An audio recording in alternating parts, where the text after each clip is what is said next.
आर लाहारि YouTube चेनेलनिफ्राय नोंथांमोन बयखौबो आंनि गोसो गोरबोनिफ्राय अननाय आरो मोजां मोननायखौ जासिहरसै।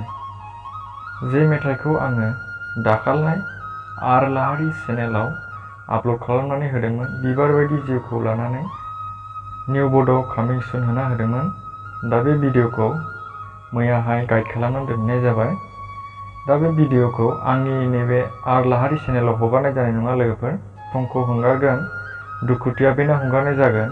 बेनिखायनो जेसेबांनाखि आंनि चेनेलाव गस्पेल संखौ खोनासंग्रा एबा गुबुन धोरोमनि आंनि लोगोफोर साबस्क्राइबारफोर दङ, नोंथांमोन बयखौहाय नायनानै खोनासंहैनो हागोन आरो शेयार खालामनो थाखायबो खावलायहरनाय थाबाय। दुखुथिया बेन बेयावहायनो आपल'ड खालामनाय जागोन आर लाहारि चेनेलावनो हगारनाय जागौमोन, मानोना बेयावहाय एसे प्रब्लेम जानानै दङ। बिनि थाखायनो गुबुनफ्रा बुंबाय नालाय बेयावहाय दांगाथ'सै, बेनिखायनो आङो दुखुथिया बेनावनो हगारनाय जाबाय। दुखुथिया बेनाबो आंनिनो। स' भिडिअ बेखिनियानोमोन लोगोफोर। भिडिअखौ हाजासे शेयार खालामना होदो।